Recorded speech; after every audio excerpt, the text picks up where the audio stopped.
Hello. Thanks for coming out this evening and welcome to the Civic Centre for the first proper CEO forum under the new fan engagement initiative.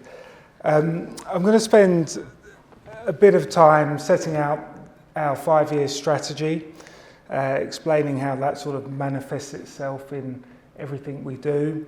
I'm then going to let you know what we've been up to for the last 6 to 12 months, what the plans are in the immediate future, and I'll then pass it over to the floor to answer any questions, some of which I've already been hit with beforehand. And to start off on a good note, apologies for the change of venue, but we have put some money behind the bar at the Blue Boar afterwards to sort of compensate you for not being having a beer now, and hopefully you'll go easy on me as this evening progresses. So, first of all, I'll just start off by talking you through our key pillars. So everything we do at the club is anchored to 3 key pillars. Everything traces back to one of these limbs. We want to bring joy to our supporters through football. We want to have a team that you can be proud of. We want to do things the right way. We want to get back into the EFL. At the same time, we need to be financially stable and sustainable. Everybody knows of the recent history, which is thankfully behind us. But we need to create a business which can fund the loss-making element, which is the football side. So I'm going to talk you through some of the things that we've done already, explain why we are spending some money on infrastructure and facilities rather than buying Harry Cardwell Mark II for 250 grand. And then I'm going to tell you a bit about what we're doing in the community and making a difference where we can.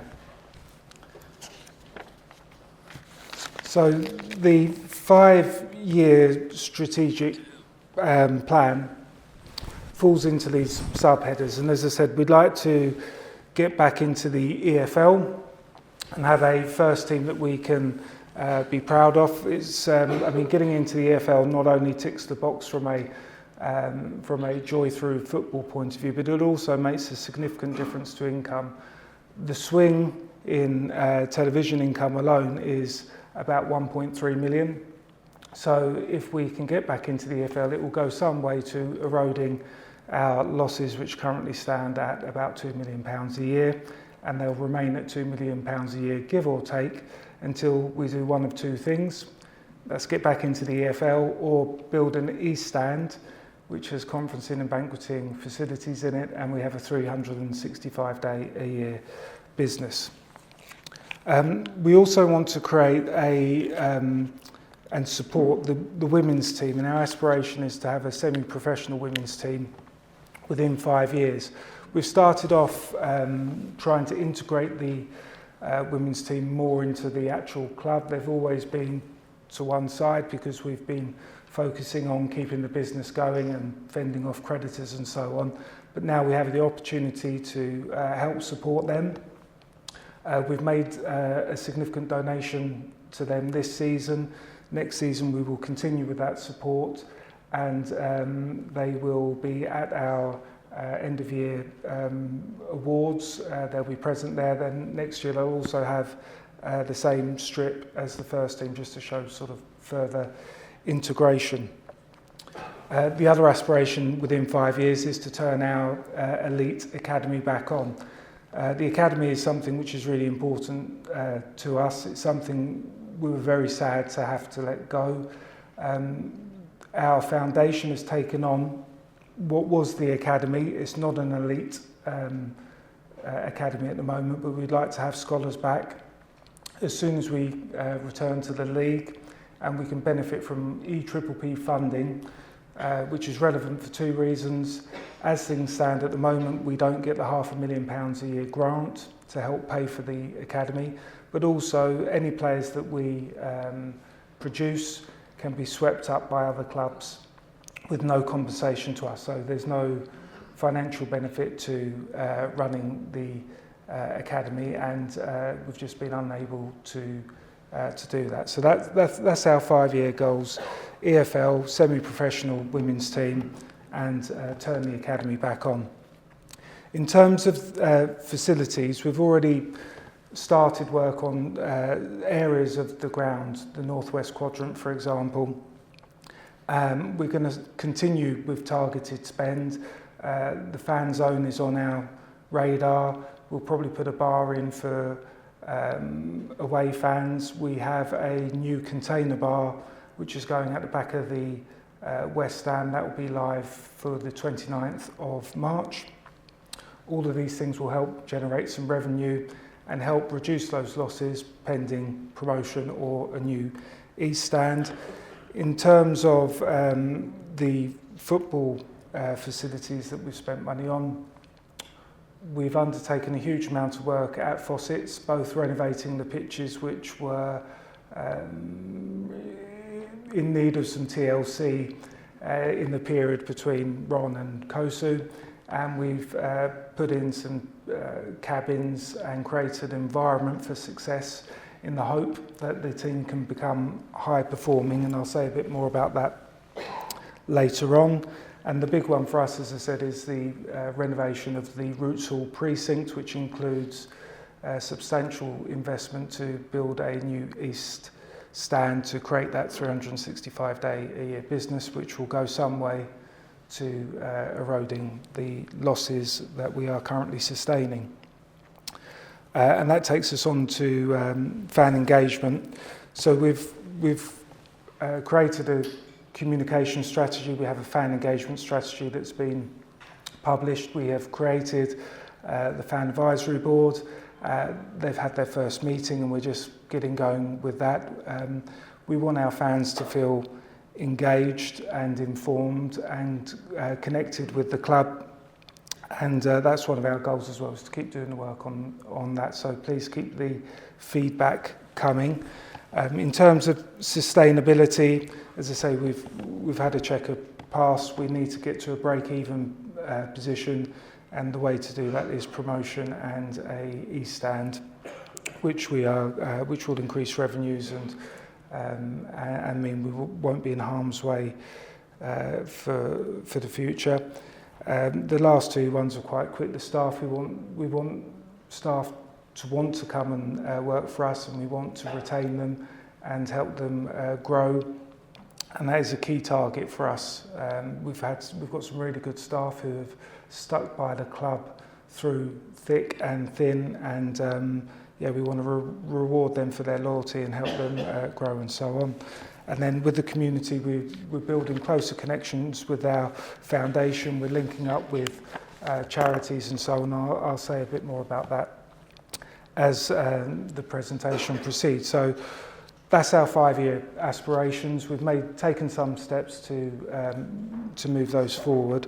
But in terms of what we've actually done to date, I'll just talk you through some of the things we've done. And as I said, we want to create this environment for success so we can become high performing, often on the pitch.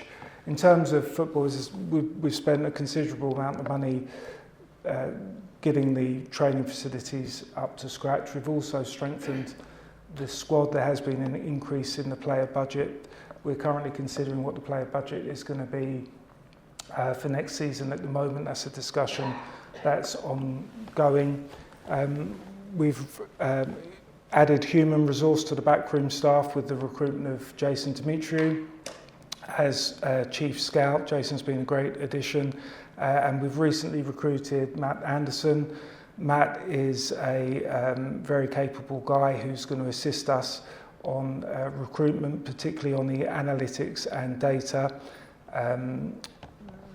This is going to supplement what we do already, not change what we do already. So as things currently stand, the scouts go out, they identify a player, that player gets watched several times. When that player has 3 ticks, John Steele goes to watch, makes a recommendation to Kevin. Kevin says yes or no. They then fill out a player profile document, which is a 3-page document which talks about what club they are where they are at the moment, how much the player is going to cost. what the salary expectations are likely to be, what their recent track record has been in terms of goals, anything on medical history, bit on versatility, bit on value, and so on. That documentation and that path to getting the player signed will continue. All we're going to do now is two things. There's going to be a data and analytics section saying what does the data say about this player, which looks to be a good one for us. That's not going to inform the decision yes or no. It's just going to be some interesting information for everybody to consider. And the second thing that the data and analytics is going to do is identify players which on paper at least look like they could be a good fit for us. That information will then be passed across to the scouts for them to go and establish whether or not the data is correct or not. And the other thing we've done as part of that is, of course, spend some money on some software which will help us achieve that objective. If there's any questions on that, I'll pick them up at the end, if that's okay. The next slide is just, this is a new gym facility that's being installed at the new training ground today. It's another example of significant investment in order to help the guys become high performing, etc.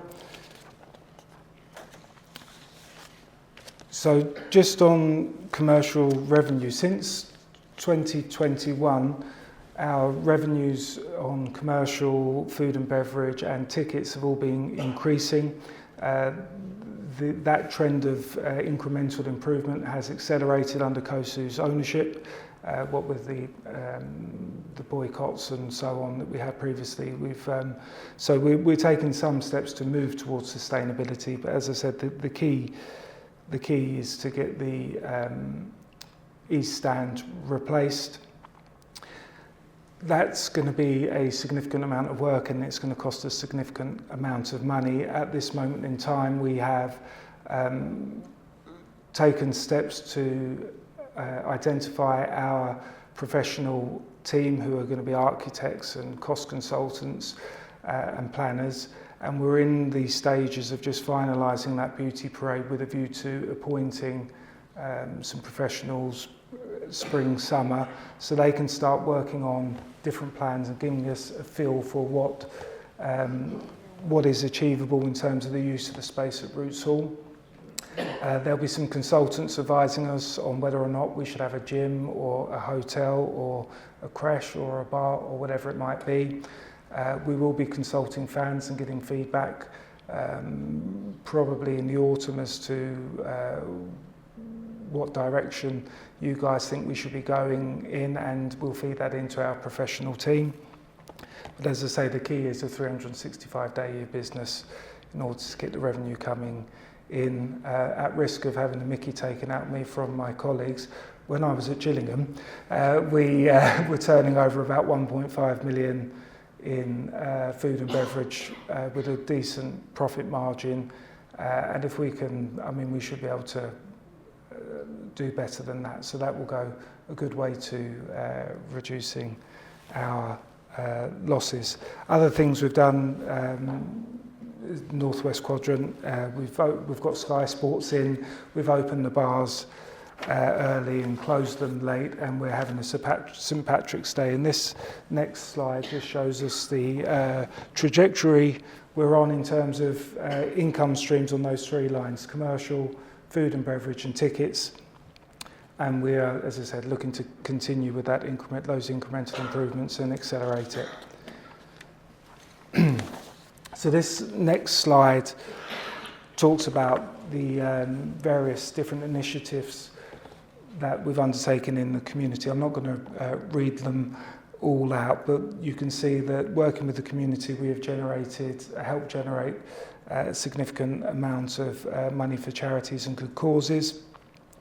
A couple of things to call out there. COSU also match funded some money that went to Havens Hospice, and the players off their own back with no prompting donated £1,000 as well, which I thought was a really, really kind thing for them to do. In terms of community engagement hour, we give away around 250 tickets per game to schools. The take-up is about 61% of actually utilisation, so we're taking steps to try and find our fans of the future, junior blues and etc. And the next generation game that we had was very successful, 142% uplift in the targeted areas. We have extended that for the last 4 home games of the season, and we're hoping to create a sea of blue and engage the youngsters. So on fan engagement, as I said, we've created the Fan Advisory Board, created the constitution, conducted a interview process which was undertaken by a member of the Football Supporters Association, the supporter liaison officer at Rangers and a member of COSU. The interviews were undertaken, the selection process to whittle down the CVs was undertaken blind, that is to say, name, sex, age was deleted, and then we had interviews, and the board has now been appointed, and they are grappling with their first task, and we should have some feedback on that, which will be published on our website in due course. We're also creating a youth advisory board, which will be for younger members to give their feedback. We did look at creating a junior section under 18s, and it's not completely kibosh, but it was problematic around safeguarding and so on, so we will return to that probably in the close season.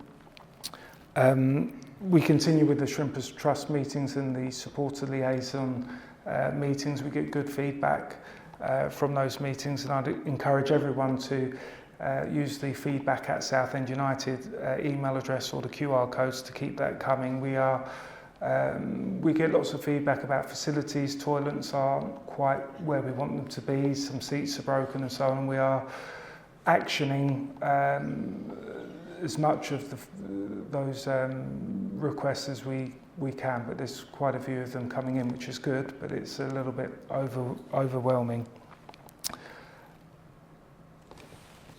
So, in terms of what next, the window closes for us on the 27th of March. We're not expecting to do any business before then.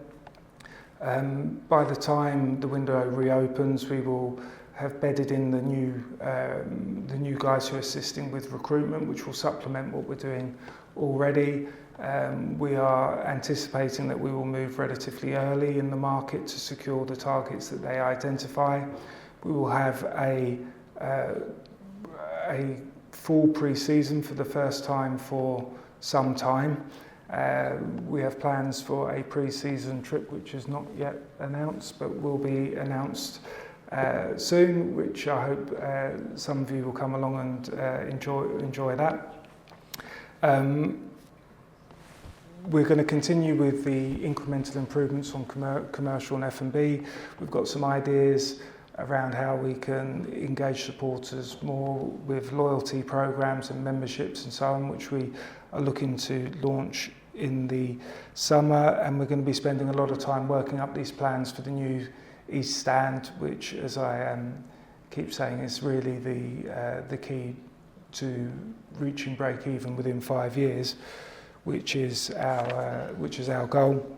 And at the same time, we will continue making targeted investments in Roots Hall, things that are on our radar and we're working up business cases for are the fan zone. We're keen to get cracking with that.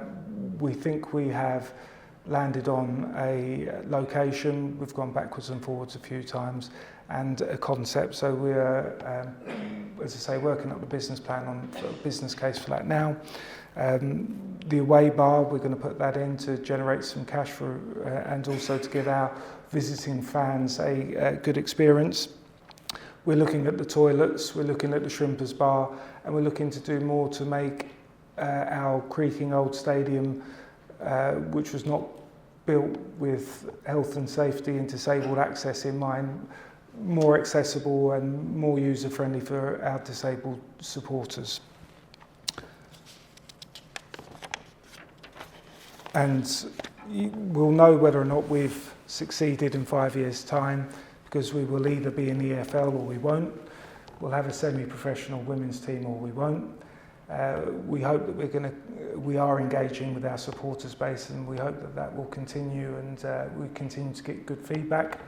And we'll know whether or not we've succeeded in terms of the East Stand, because we'll either be sat in the creaking old East Stand as it is now, or we'll be in a shiny new one. And in terms of break even, as I say, there's two things that really need to happen. We need the new East Stand and we need to get promoted. So those are the key goals to drive us towards sustainability. So that's a quick run through as to what we've been up to. I think I've covered most of the points in the questions that came in. One thing I probably didn't touch on, which was a question that arose related to the Macron shop, which we've had some mixed feedback on over the last 12 to 18 months. Macron have been a good partner for us financially.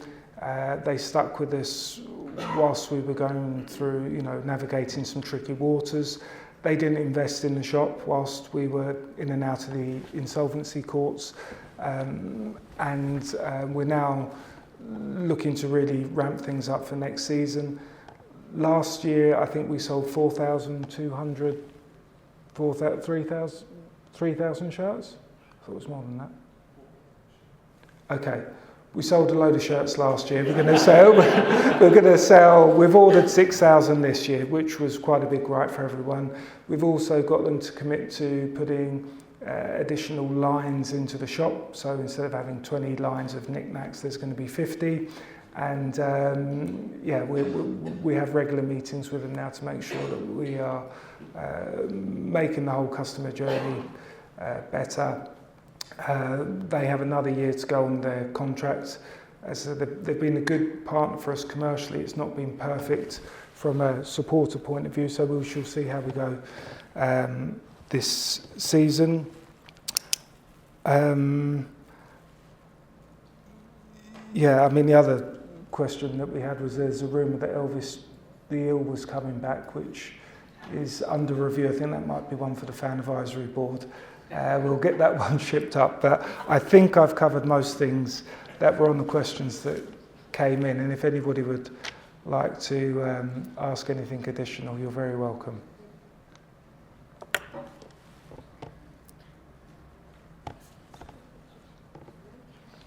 Yeah, do you want to, that's it.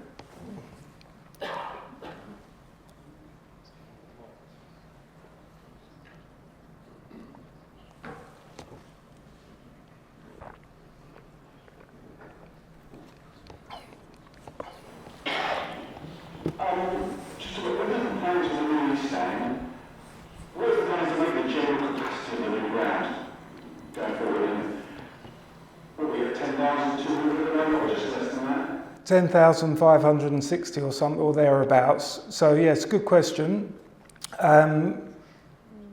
We were at 8,500 odd. The works we've undertaken to the northwest quadrant have increased the capacity. We've only needed that additional capacity over 8,500 on a couple of occasions. We're hoping with the initiatives that we're running and so on, that requirement will be needed more often.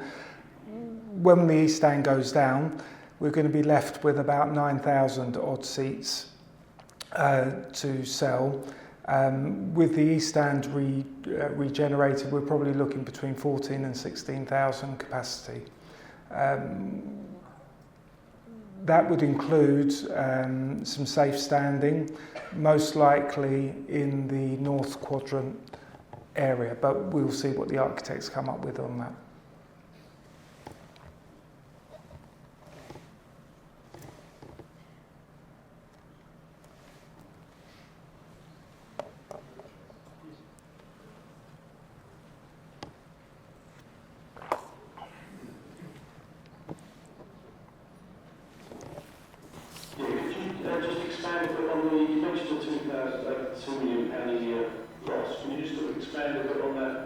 Is that just running across players' costs, what that is? Just a bit of a breakdown on Yeah. Yeah, so there's obviously player salaries, which is a big chunk of that, staff and football management salaries. The overhead lines are, the cost of running the business, the marshals, the alcohol, the electricity. The item which probably sets us apart from other clubs is the amount of money we spend on repairs and maintenance. Because our stadium is old and creaking, it needs a lot of TLC things. So watching brief, something's always breaking. We had the toilet, the ceiling collapse in the Shrimpers Bar, ladies' toilet a couple of weeks ago. We had some hoardings which came away on the West Stand.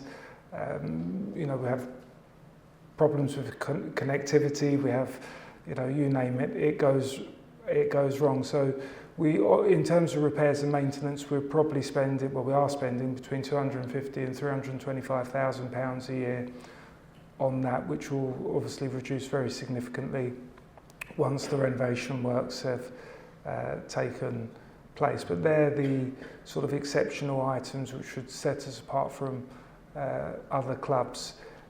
If we get promoted, as I say, that will go some way to eroding those losses as well. But of course, salaries will go up for some of the players, and we'll probably increase the player budget. So, yeah, it's a mix of things, but that would be the one item that really sets us apart from other clubs.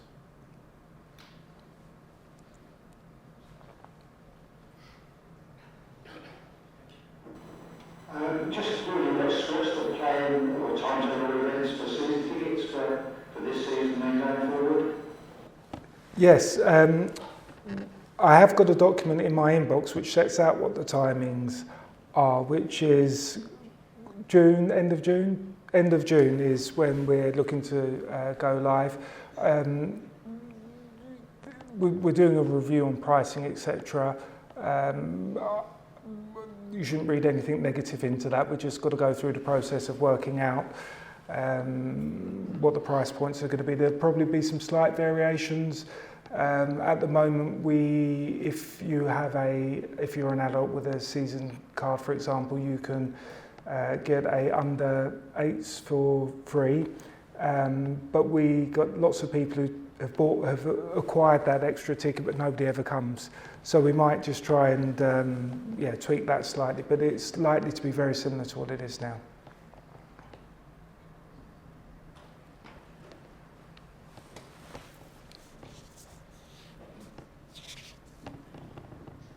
Might I ask whether you have the skill base within the board currently to negotiate all of the hoops and hurdles that you're encountering, or do you find that you're needing to go out to consultancy or seek further advice and information for plans that the club has, please?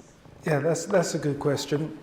So there's 11 of us now, all with different backgrounds. There isn't any property people on the board, so which you might say is a good thing for. So yeah, we are going to be reliant on consultants in terms of those property aspects. We have friends around us who are assisting and guiding us in the right direction with a view to selecting those professionals. But the East Stand project could be £20 million. It's a very significant undertaking. We are going to have to rely heavily on architects, cost consultants, planners, structural engineers, and so on. But the first stage is just to flesh out exactly what we want to achieve. We'll have a feasibility study undertaken, which will say you should have some office space or a creche or a bar or whatever it might be, and then we'll feed that into the architects. They'll come up with some indicative plans. We'll then go to the fan base to get some feedback, and then we will probably look to commence works maybe May 27 with a view to getting it done May 28, with a fair wind that should be achievable, but the planning process is not going to, it's a significant undertaking.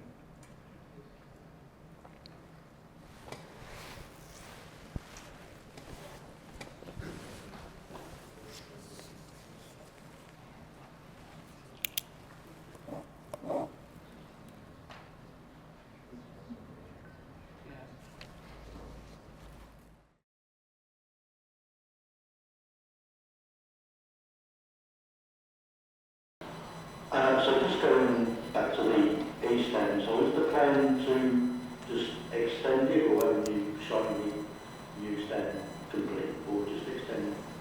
Yeah, the plan is to raise it to the ground and start again. It will probably extend out, so as you go down the stairs into main reception, it will probably project out at least as far as the car park. There's been some ideas around the car park about doing underground car parks and all sorts of things. So it's still some way off, but the entire East Stand will be demolished, taken away, and we will start again. Awesome. There seems to be quite a big emphasis on promotion to the EFL, obviously to get us out of the hole we're in. Is there a fear if that isn't achieved within 3, 4, 5 year period that the club will be not in trouble, but certainly up against it? No, I mean, it's a good question. The benefit of having 11 people in the consortium is that they can share the burden of funding the club. The aspiration is to get into the EFL, but it's almost like when we budget each year for what the P&L, what's the EBITDA figure, what are the losses are we going to make? We never factor in cup income. We keep our fingers crossed that we have a cup run, but we don't rely on it. And similarly with promotion, we are not reliant on promotion. We're all in it with our eyes open. The focus is getting the East Stand built, and we think that will get us close to break even on its own. Is there any news on the 3 up, 3 down situation? No, I mean, there's obviously a campaign that's been ongoing to try and convince others to accept that that's a good idea. We're likely to move to a similar cost control mechanism that they have in the EFL, which I think is a good thing. You can only spend a certain amount of your income on salaries. That will bring us in line with the EFL, which means there's the pushback that we're getting at the moment. No, we can't have 3 up, 3 down because we've got 2 clubs coming up which aren't quite financially run within the same parameters as all of our clubs. That should smooth the route for it. The boards of the EFL are supportive, but it's going to take a bit of persuasion to get the clubs to vote for it. It's the classic turkeys for Christmas. My own view is that until the cliff edges are smoothed, it's going to be difficult to get 3 up, 3 down through. So when you're in the Championship, you're getting TV money of around 8 million quid. In EFL 1, you're getting TV money or solidarity and central distribution money of around 2.2. EFL 2 is about 1.3, 1.4. And then you fall off a cliff edge and we get 130,000. So if you're an EFL club who's sat third bottom, there's no chance you're going to be voting for a £1.2 million. So I really think that there needs to be that needs to be addressed before it will go through. Is my own view.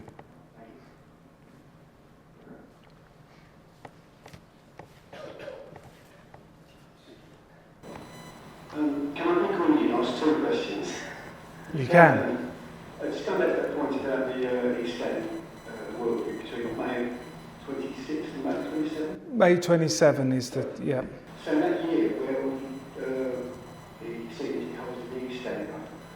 Yeah, so when the East Stand is whilst we don't have an east stand, we're going to have to relocate supporters.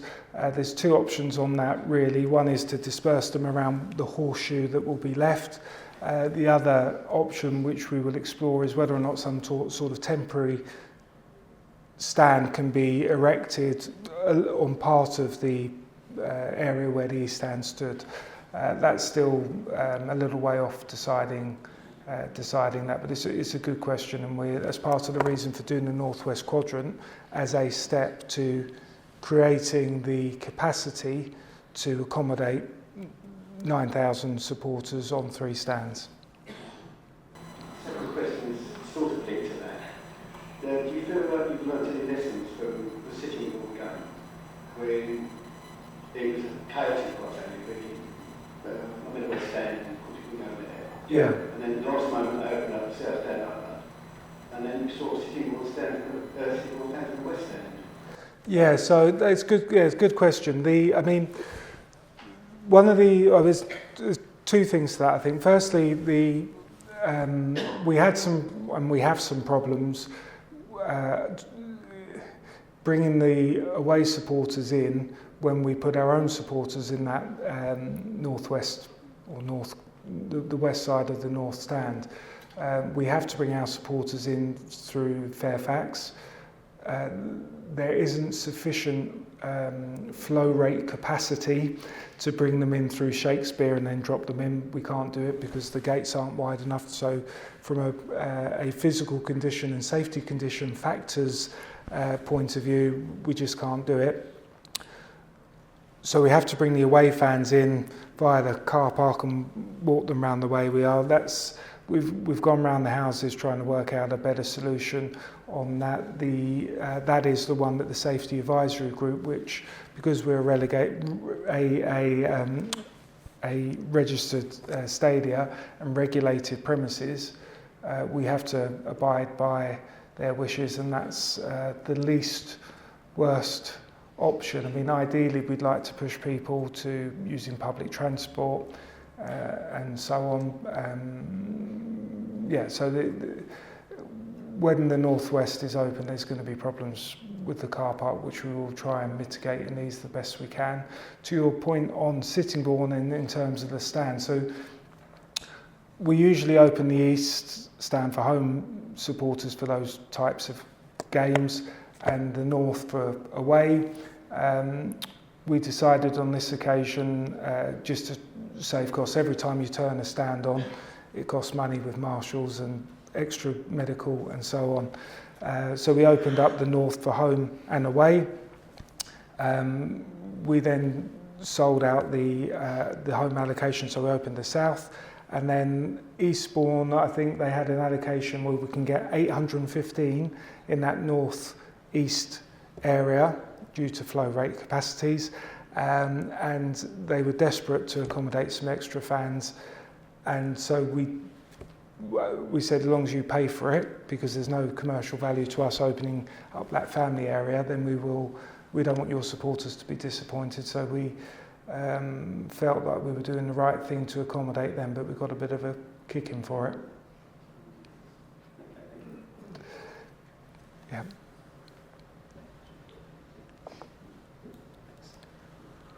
Keep going on about the East End. With the finance for that, bearing in mind it's all subject to money coming out of faucets when because they got the due diligence done, isn't it? That's down to the planning commission from the council. How quickly will that money come through to finance that? That's a good question. It's something that Justin's leading on. There's no expectation that it's going to flow next week, but it's no expectation that it's going to be 5 years in the future. It'll be somewhere between the two. It will go some way to funding what is, as I say, likely to be a £25 million project. It will not, we need to identify alternative funding sources as well. So that's something that we're working on, and Justin's leading on that. Thank you.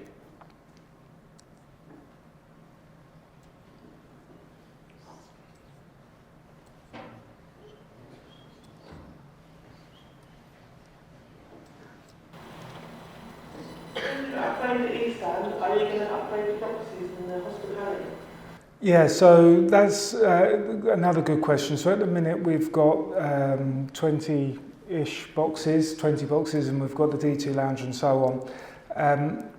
We will conduct a feasibility survey to determine what is going to be the best mix. I think the most likely outcome is we end up with between 12 and 16 boxes, a large conferencing and banqueting area which can be divided into three, which will have different tiers of packages, probably accommodating between 200 and 250 each.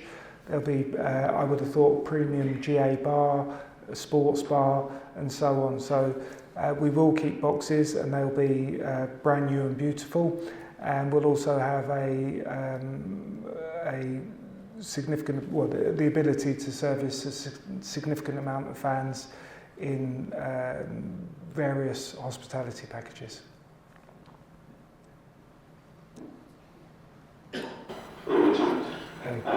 Going back a little bit to the East Stand, that's stadium development. Yeah. You were talking about possibly moving the East Stand back to the edge of the car park. Is there a temptation there to actually move it back a little bit more and move the footprint of the stadium over slightly so that when we're back in the Championship, pushing for the Premier League, we've got a chance to look at the West Stand? Yeah, no, it's a good question. It's something that's been discussed between COSU as a group. It's not been discussed with any architects yet because we're not quite at that stage. But yeah, you're quite right. If we were to pull the whole thing back a little further and then in time pull the pitch 2-3 metres towards the east, that would give us the opportunity to, it would give scope in a future world for the West Stand to be redeveloped. So it is absolutely something that's been considered. I mean, one of the problems is if you do pull it 3-4 metres, then if you're in the South Stand, you're going to be. But it's it's something I'm sure we can mitigate, and it's something that's on the radar and being considered.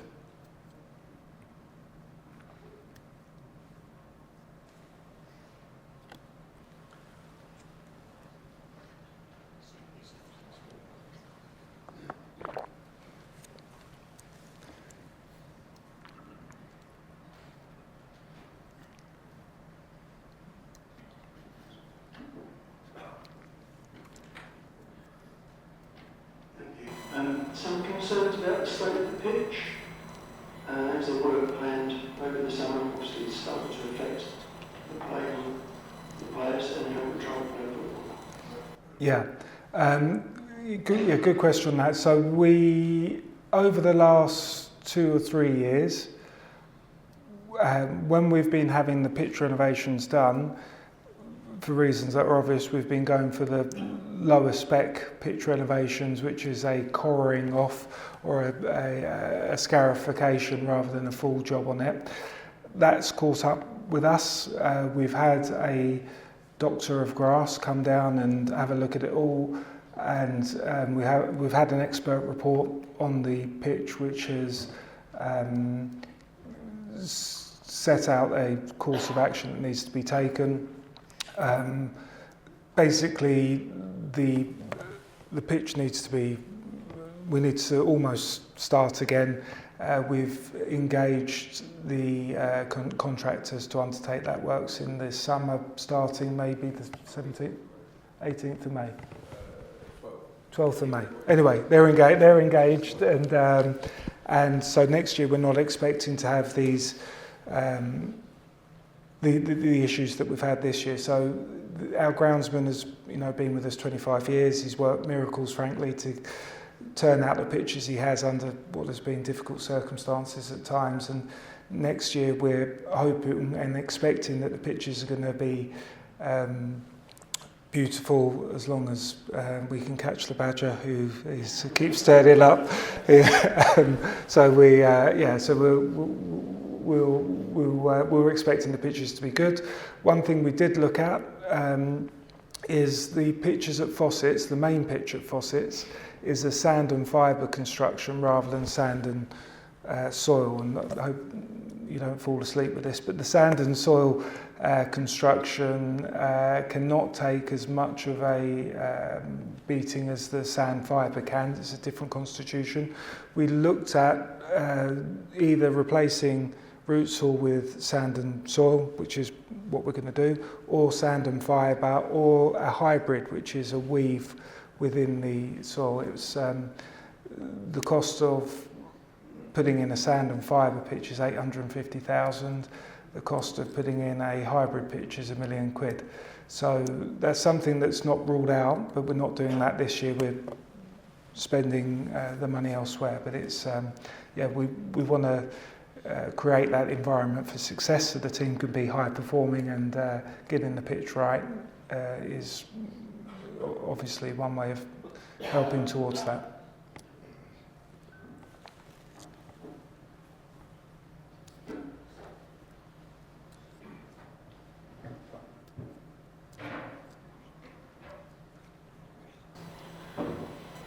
There's a bit of confusion about the footprint of Roots Hall, because various bits were carved out, were supposed to be part of the original development for Sainsbury's and whatever.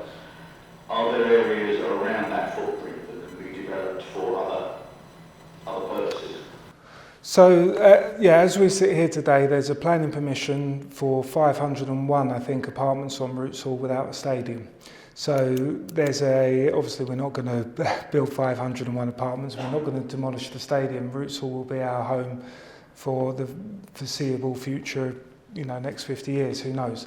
But you're right, we have a large footprint which is underutilised in terms of generating revenue. It's something that the architects will be looking at as to whether or not there is scope for developing parts of the car park and so on to help feed money into the club to pay for, help offset some of the losses. So to answer your question, there is a potential for development in the car park, and that's something we'll explore at the same time as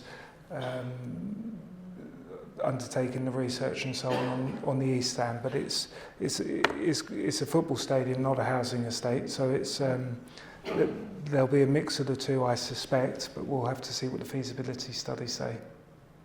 And as a member of the South Bank 6, because we had our seats replaced last week. Oh, very good. That's excellent. It finally got through. The South Bank isn't anything you can do an awful lot with, is it? I mean, we could demolish it, and to the point about moving the pitch to the east, we could move it to the east and slightly to the north, and create a larger South Bank. So it's something that's in consideration. But in terms of just jazzing up what's there at the moment, it could do with a lick of paint. It could do with some pigeon prevention measures, and we'd like to try and do something on food and bev in the south. The problem we've got is flow rates, because it's so narrow there. If you have queues and so on, the Safety Advisory Group, who are very supportive, good people, are concerned about access and egress in the event of an emergency. So we will be giving it a lift, but there's only so much, as you know, you can do to that stand.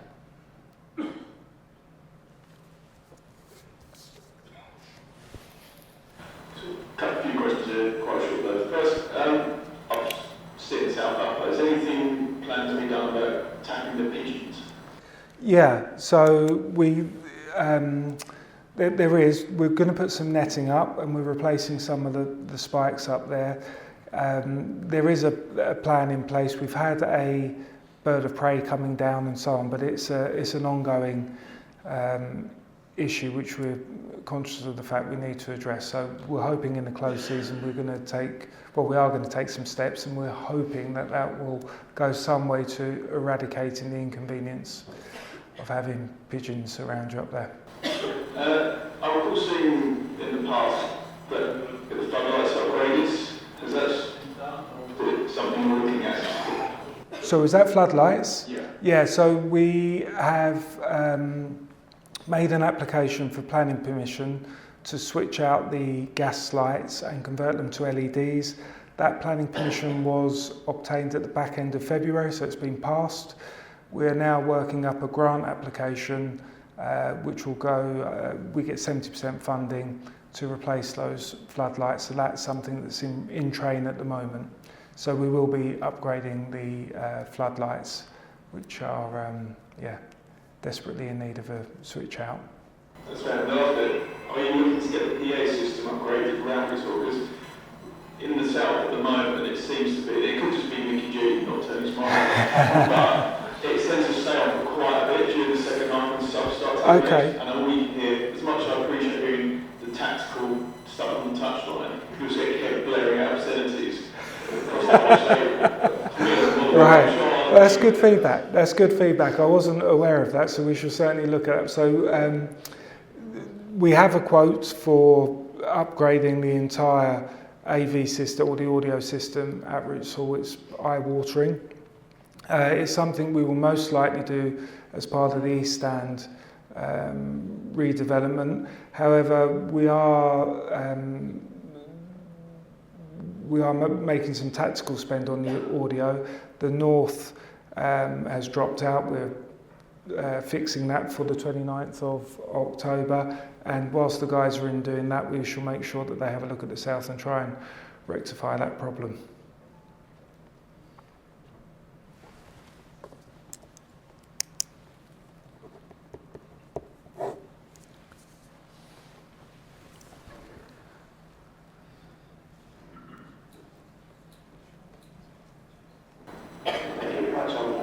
Just a couple of things going back to the training ground. I appreciate that the temporary pool cabins have been installed. What's the progress with Watchford Council regarding permanent buildings there? And also, what's happening with the dome? Is it a nice back garden?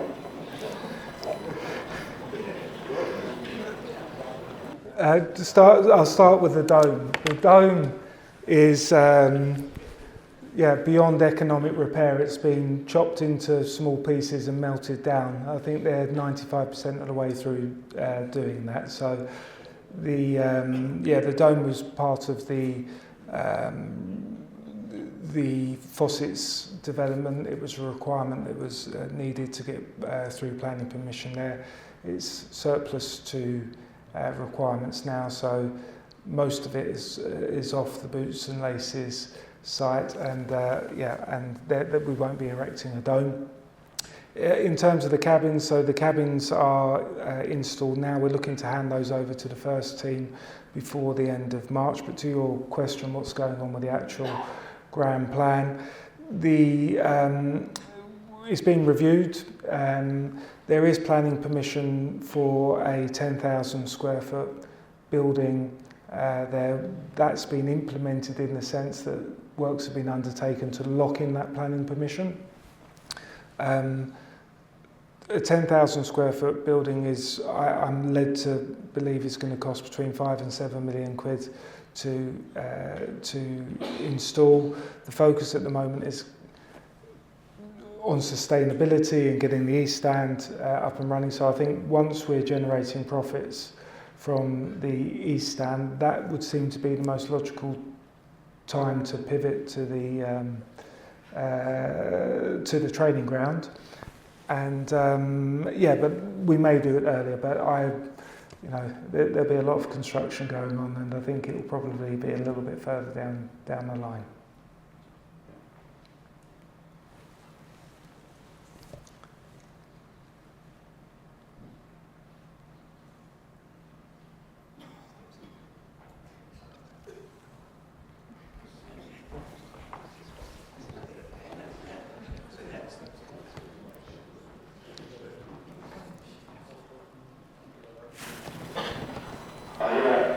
Good. I just kind of thought side of things. I was just wondering, with the youth side, so the under 19s and the under 18s, it's like bridging gap between that and first team. Is the plan to take the under 19s to under 20s and under 21s forward and follow the players with them? There's no players have got any minutes this season. I was just trying. Yeah, it's good. Good question. So at the moment, the youth element of the Southend United offering is run by our community foundation. We are unable to offer scholarships because we do not have EFL status, so we are banned from paying kids to play football and educating them. So we've had to shift it across to our foundation. It's a non-elite programme that they're running there. There is some talent in there, but they are not scholars. We keep an eye on them. I say we, the football department, keep an eye on them. They get feedback from the foundation. You know, John White's in there, Danny Heath's in there, so there's good communication and so on. You're right that there hasn't been any players that have broken through, but that's been reviewed at the moment. There's a couple of names that are kicking about, and it may be that they are offered something, but we will. It'll be a decision that will be made in the closed season. But as I sort of mentioned earlier, we want to get back to having a elite academy for boys and girls.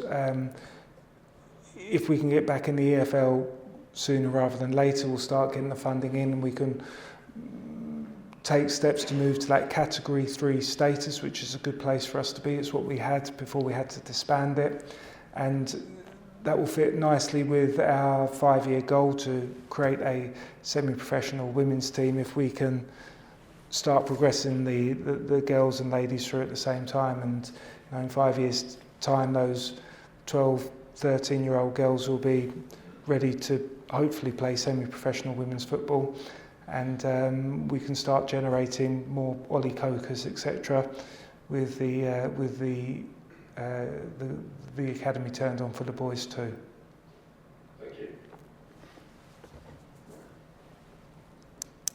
Yeah, hi Tom. In terms of success on the pitch, if by some sort of miracle we get promoted this season and with the playoffs, do you think that comes a bit too early in our 5-year strategy in terms of sustainability and coming straight back down again?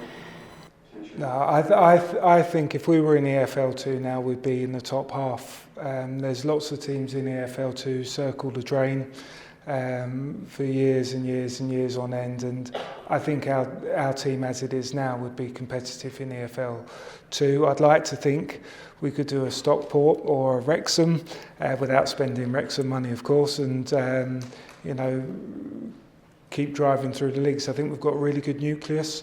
And I think it wouldn't take much to really strengthen us in the event that we were to get promoted to AFL2.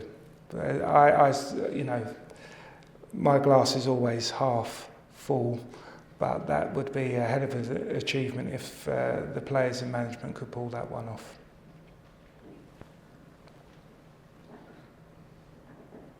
Hi Tom. Hey. Regarding the player budget for next season, should we be looking with excitement to maybe, you know, sign some players that excite the fans, or is it going to be more using the scouting to look at the leagues below and pick out gems for lesser money?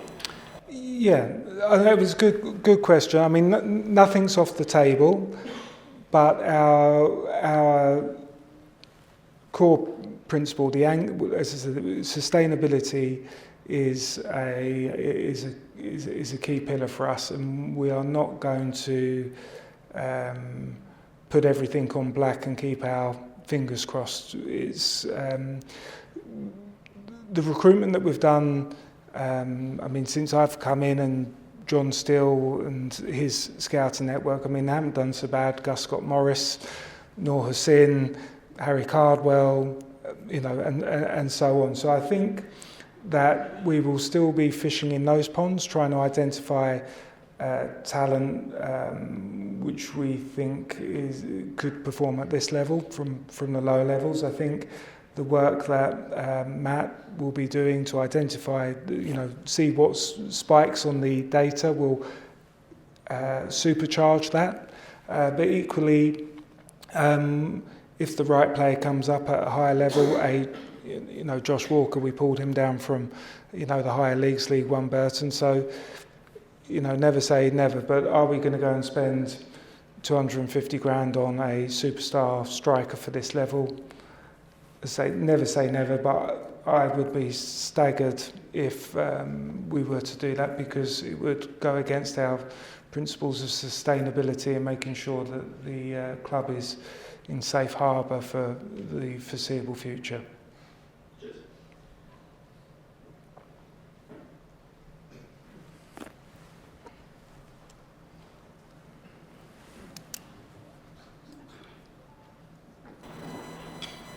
Listening to all the questions that have been asked tonight, there seems to be a hell of a lot that's going on. I just wondered personally, you've been through it, you've been through the thick and thin of it, just how personally you're dealing with it, or is it more stressful now, although there's more of you, because there seems to be a lot going on? That's another good question. Is it more stressful now? It's different types of stress. I mean, previously we were ducking and diving to get through the day. We were in and out the insolvency courts. We were, attending the magistrates' court to to try and keep the lights on. It was difficult. It was problematic, and it's pretty well documented.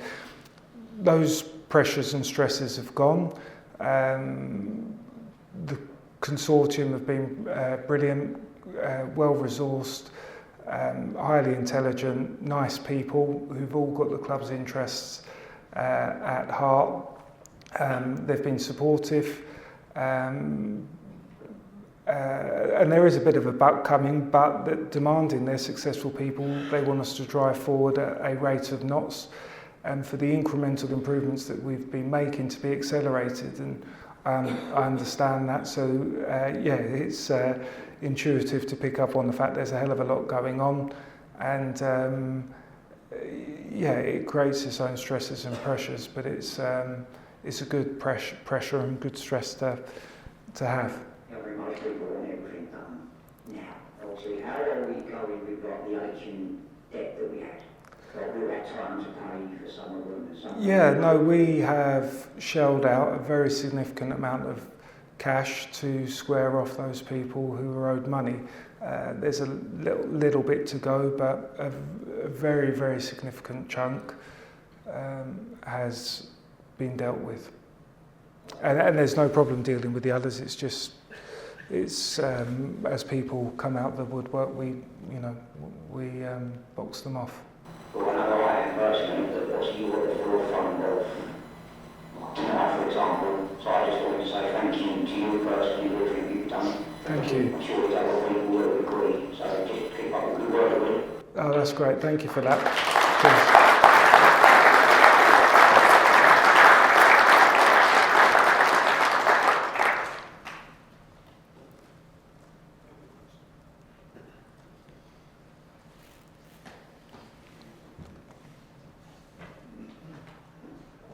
I'm glad that fella said what you just said, because I was just about to say the same thing. So thank you for that. You talk about strategy for the team and the stadium and all the associated stuff, but going back to the players on the pitch and the team of people you've actually got to actually play again, do they have a strategy in place? Do they have sort of like their own targets to say, we need to get X by Y, we need to get by Z? And my question really is, things like loan players, have we actually got a strategy on that? Because obviously we've had instances where players have come in, then gone out, and then come in, and we're not sure how long we've got for. I don't know how you plan, like if you were Kevin Mayer, how would you plan to say, and sorry, just the second part of that question, so we say again, and who are they answerable to? If you'd had this a couple of months ago, you'd have had quite a lot of direct pivot because we were being bored with the football we were watching, and then it sort of like seemed to flick a switch when Golding came in, and it seems to have gone, so much better from there. So my question is, do we have a strategy regarding young players and players who actually want to keep and actually mould into a team as opposed to players coming in and out? And who are they actually answerable to, and how often do they come to you and say X, Y, and Z? Because previously we've heard the chairman say Kevin gets what Kevin wants, and obviously you can only take that so far. Yeah, there's a few questions there. If I don't respond to all of them, let me know. So just to go back to the start of the season, the takeover took place on the 19th of July, well into pre-season. We'd missed out on a load of targets due to being embargoed and due to the deal not completing. That's nobody's fault, it's just the circumstances we were in, so we had to sort of pivot to a different strategy and get some players in pretty quickly who have all done well but may not have been our first choices. We got Bim in. Bim came in, didn't hit the ground running particularly, but all of a sudden got 5 goals in 3 minutes, or and it was great to see his energy, and I really felt personally he gave everybody a lift, and it was exciting to watch. We were hopeful that he wouldn't be recalled. The indications we were getting is that he would remain with us. But the player had other aspirations. It's a short career. Good luck to him, and he's kicked on. So, is there a strategy around loans? There is, in the sense that we would we prefer to invest in developing our own players rather than taking loans. It was a difficult situation, the pre-season that's just gone. So it's, going forwards, there'll be a couple of loans I suspect that will get in, but the strategy is to try and secure permanent players. In terms of the strategy overall for the football department, there is a football strategy document which sets out the general principles of the, we'd like to play free-flowing attacking football and so on. I contributed to it, but it was very much driven by Kevin, Shavas and Justin had some input as well with that, and it's only a 3 or 4 page document. It's nothing heavy, and it sort of says we want to play free-flowing attacking football. We'd like to move to be more analytical and data-driven, not to be a slave to it, but we think that is an area which could give us an edge, which is why we've invested in both software and human resource to achieve that. So there is a strategy. In terms of KPIs, the football department have KPIs which are monitored by me.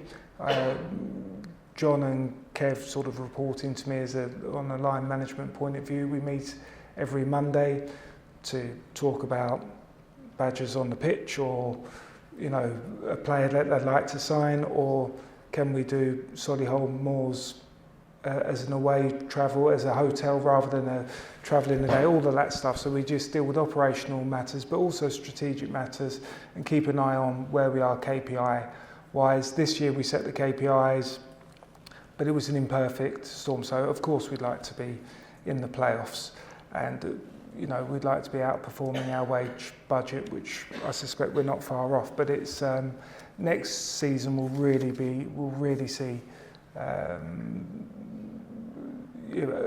sort of a closer tracking of the KPIs and deliverables that we have.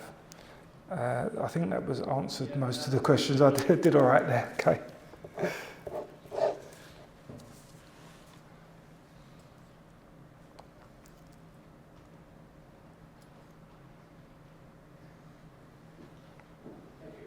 Can I just ask about the freehold routes all, please? Yes. Is it true that that's reliant on planning permission? So Deposits to be transferred across? Yeah, the freeholder of root sources, we started off, just to backtrack, with a lease for 20 odd years. That lease extends to 125 years now that the AFL agreement for lease has been signed off by the council.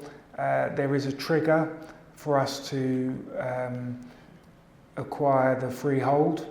That trigger does depend on planning permission, but there is a long stop date where we have the ability to purchase the freehold regardless of whether or not planning conditions have been met. What is the cost likely to be? That is a secret.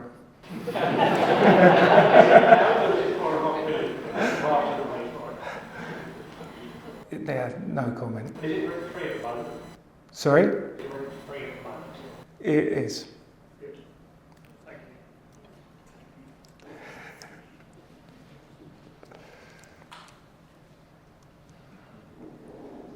you. Getting to Tom. I can. Just going back on thinking about what's already been said, the North West quadrant is obviously a big bonus. but there's going to be a lot more seats needed when the east has been redone. Have we looked at in other areas to try and increase capacity? So yeah, at the moment we're 10,500 odd, with the east out, and with some targeted works to the other stands, we think we can get to 9,500. The maths don't work out straight away, but just for the moment, the North Bank, due to those physical and safety conditions factors, is restricted to 95% of capacity. The other parts of the stadium are restricted to 85% of capacity, and there's no one thing you can do, Ken, to fix that. It's just the fact it's an old, tired stadium, so we are going to have to spend some money rejuvenating it. In terms of the south, that will be a lick of paint, getting rid of the pigeons, and doing a few other bits. In terms of the west, that may include more significant works, which could range from putting a canopy over the back and throwing up some TVs and creating a bar area and rejuvenating the toilets and so on, to something more substantial. So that's being considered at the moment, but you're quite right. We are going to have to take steps to try and increase the capacity, and the temporary seating that I mentioned may be one way of doing that. Yeah, I noticed the netting covers quite a lot of area. Can that be reduced down in the Premier seat, just a couple of rows of seats? Yeah, no, it's a good question. So the away fans are most likely to always stay in that north, well, until we've got a new east stand, and who knows, but at the moment they stay in that northeast corner. That northeast corner is the least worst place for them to go, because we can only get 815 in that corner. The other end we can get 1,400 odd as things stand. So yeah, I mean the segregation lines that we have are larger than are required, but from a safety management point of view, our designated football officer and our safety team like to have, you know, a reasonably large segregation line. But you're quite right, we could slim that down, and we will slim that down when the east gets raised to the ground. Thank you, John.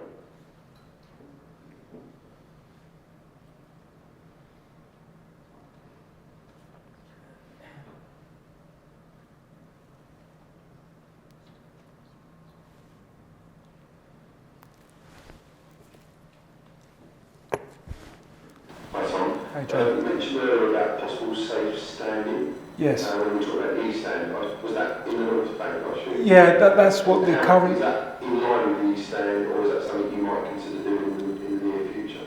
It's something that we're considering. I wouldn't want to make any commitments to it. We're conscious of the fact that that's something that the supporters would resonate well, and it's probably something that we'll put through our fan advisory board, just to really get some solid feedback on where would be the best location.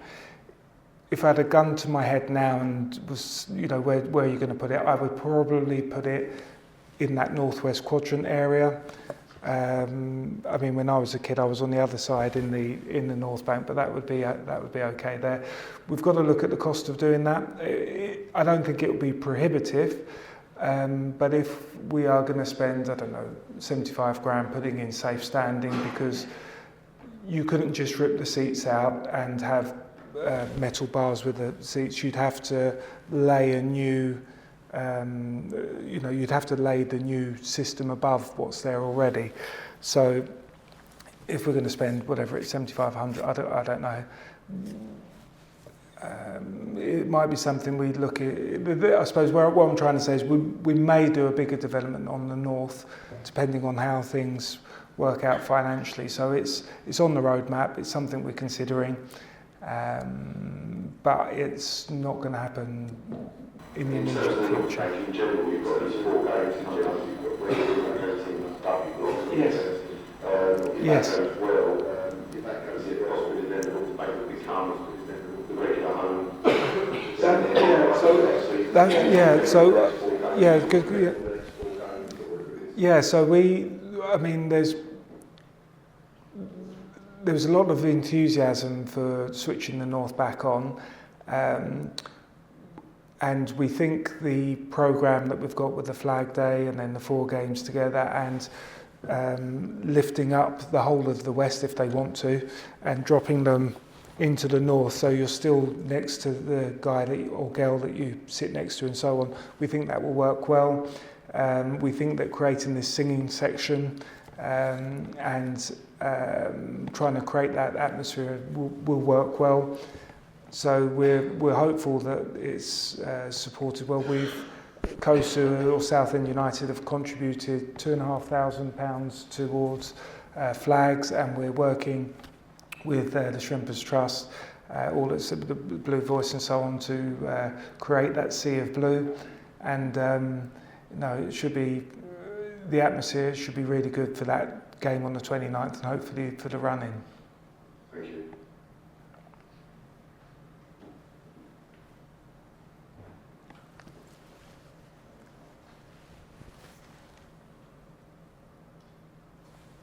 Okay. Any more? Yes.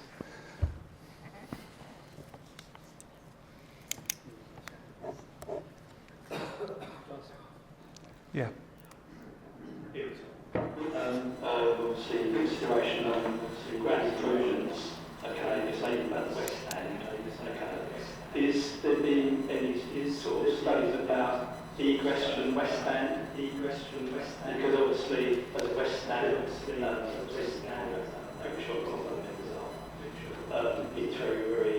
a long time to get out of the West End, and for everyone, obviously, you've got the invitations going against straight to get it right.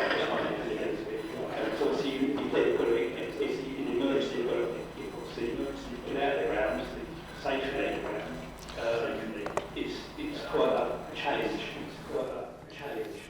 Okay, that's the first time I've had feedback about getting out of the West. Getting in sometimes we've had some issues, but I'll come over to the West End and observe it for myself. In terms of emergencies, though, the emergency plan is that in the event of something going wrong, people actually go onto the pitch. Yeah, in certain circumstances, they're going to have that happen, so that egress the whole ground, not just onto the pitch.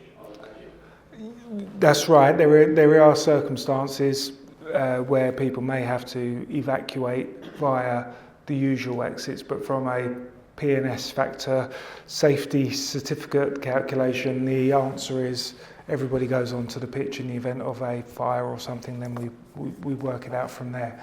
But I'll come over and have a look at the West, because that's good feedback. It's not, yeah. Quite a small egress point out between the two houses. Yeah, so Coming out. yeah, so And obviously they come out from the south stand as well. yeah. No, it's a good point. As I say, I'll come and have a look at it. I'm just trying to think we're within the safety parameters on it, but I'm not sure what the solution would be. Yeah. Stand will come along, come back, along and out the southwest exit, rather than go exit out the north and go west exit, and out the back. Okay. So right. Yeah. Okay. I'll come and have a look at it, and we'll see what we can do on that. No, it's good. It's a good point. I mean, something which we're conscious of the fact that happens is we do get migration. When you're sat in the east looking across, there's a lot of people stood up at the back of the W block and around that area, and it sort of filters down, and the family is a bit sparse. But it's we shall certainly. I've got a safety advisory group meeting next Wednesday, so I'll seek the guidance and support from our safety team on then, and I'll come and have a look at it on the 29th. But yeah, thanks for that feedback. That's really good.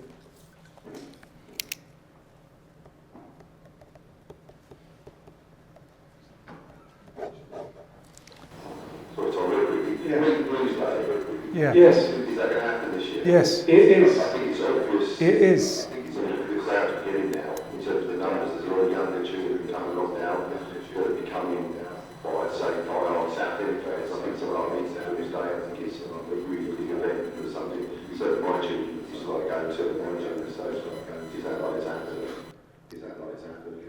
It is happening. Riley, what date is it happening? Have we got that locked in?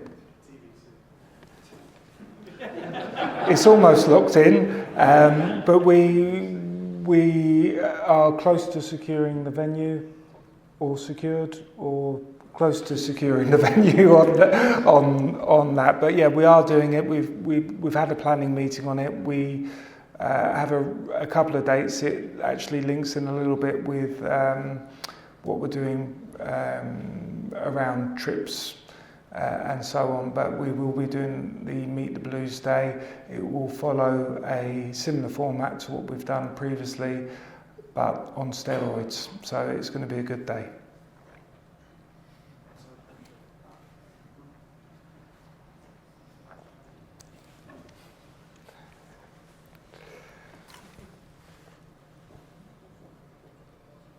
Okay, is it time for a beer? Always time. There we go. So I think that's it. Thanks ever so much for coming and for the questions and so on. And as I said, there's a bit of cash behind the bar at the Blue Boar, so hopefully you can join me there for a quick beer. Thanks very much.